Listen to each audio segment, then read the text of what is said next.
सत्संग से सोधी आवे, नहीं जीव 84 में जावे। सत्संग से सोधी आवे, नहीं जीव 84 में जावे। अब मेटो द्वेष और राग, हो राग या उम्र बतेरी जाली। अब मेटो द्वेष और राग, हो राग या उम्र बतेरी जाली। तो प्रसंग चल रहा है कि सतगुरु के उपदेश का लाया एक विचार, जय सतगुरु मिलते नहीं हम जाते नरक द्वार। नरक द्वार में दूत सब ये करते खेचा तान, उनसे कदे ना छूटता फिर फिरता चारों खान। चार खानी में भरमता, 84 लाख योनियों में गधे कुत्ते सुअर की योनि भोगता, और कभू न लगता पार। 100 फेरा सब मिट गया मेरे सतगुरु के उपकार। होय होय, यानी उस गुरुदेव जी के उपकार से ये सारा मेरा झंझट समाप्त हो गया। पुणात्माओं देखो, उद्देश्य रखना अपने यहाँ से पीछा छुटवाने का। ऐसा ज्ञान बता दिया जाएगा आपको, आत्मा से ग्लानि हो जाएगी पुनर्जन्म की, और जब तक आत्मा में हेट नहीं होगी इस पुनर्जन्म की, तो आपका कभी ना कभी पैर फिसल जाएगा। ठीक है, यदि आप पार नहीं हुए तो आपके पास इतना भक्ति धन हो जाएगा कि आपका हजारों युगों तक तो ये काल आपके पंजे धरती पर नहीं टेकने देगा, और इस पृथ्वी पर बिना मोक्ष नहीं हो सकता।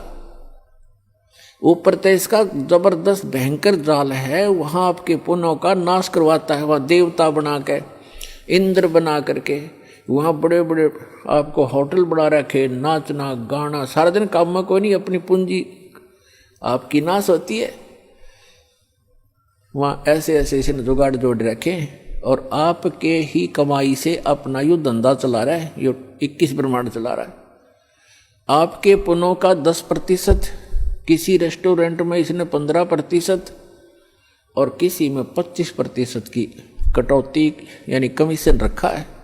उस कमीशन से ये काम चला रहा है। ये तो भिखारी है उस भगवान के आगे, जिसको तुम भगवान मानकर पूज रहे थे ब्रह्म तक। तो पुण्यात्मा यहां परमात्मा बताते हैं कि सतगुरु की शरण में आने से आपके ये सभी संकट दूर होंगे, जन्म और मृत्यु का रोग नाश होगा। इसमें प्रथम तो आपको बताया कि गुरु होना चाहिए, और गुरु भी सच्चा हो, सतगुरु हो।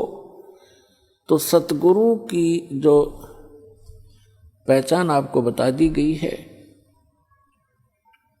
और जब तक सतगुरु नहीं मिलेगा आपका मोक्ष नहीं हो सकता। उसके बाद फिर दूसरा आता है कि नम्रता हो। सत्संग में जब प्राणी आवे तो केवल ये उद्देश्य रखे। कैसे? परमात्मा कहते हैं, संत मिलन को चालियो तज माया अभिमान, जो जो कदम आगे रखे वो हे यज्ञ समान। संत मिलन को चालियो तज माया अभिमान, और जो जो कदम आगे को रखे सो सो यज्ञ समान। अब जैसे आप यहाँ आते हो, आप चाहे कितने धनी हो, कितने आप उच्च पोस्ट प्राप्त हो, चाहे यहाँ का प्रधानमंत्री हो, चाहे पूरी पृथ्वी का राजा हो, परमात्मा के मिलने के लिए जब चले, यानी सतलोक आश्रम बरवाला की तरफ जब चले, कहते हैं संत मिलन को चालियो तज माया अभिमान। और जो जो कदम आगे को रखोगे फिर माया अभिमान से लैस होकर के, रहित होकर के, एक आत्म रूप में, एक दास रूप में आप इधर को प्रस्थान करोगे। आपके एक कदम के रखने की कितनी वैल्यू बताई है, कितना पुण्य होगा आपको। एक अश्वमेघ यज्ञ के तुल्य आपको एक कदम का पुण्य होगा। चाहे आप गाड़ी में आते हो, चाहे अपनी किसी मोटरसाइकिल कार में आते हो, चाहे बसों से आते हो, ये सारे कदम हैं जैसे किलोमीटर होते हैं, तो संतों ने इसको कदमों में मापा है कि वहां से यहां तक जितने भी आपके कदम रखे गए, जितने कदम बने, कहते हैं उतने ही यज्ञों का पुण्य मिलेगा यदि आप इस भाव से सत्संग के अंदर आओगे। जैसे रोगी होता है, रोगी को यह पता लग जाता है कि दीर्घ रोग है और यहाँ के लोकल हॉस्पिटल के डॉक्टरों ने मना कर दिया है कि आप जाइए ऑल इंडिया इंस्टीट्यूट दिल्ली में।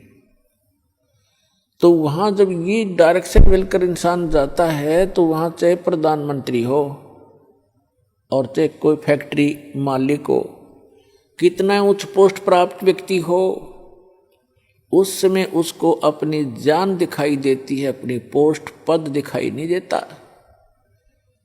डॉक्टर कहता है लेट जाइए, वो तुरंत लेट जाता है। डॉक्टर कहता है ये कपड़े निकाल दीजिए, तुरंत निकाल के रख देता है।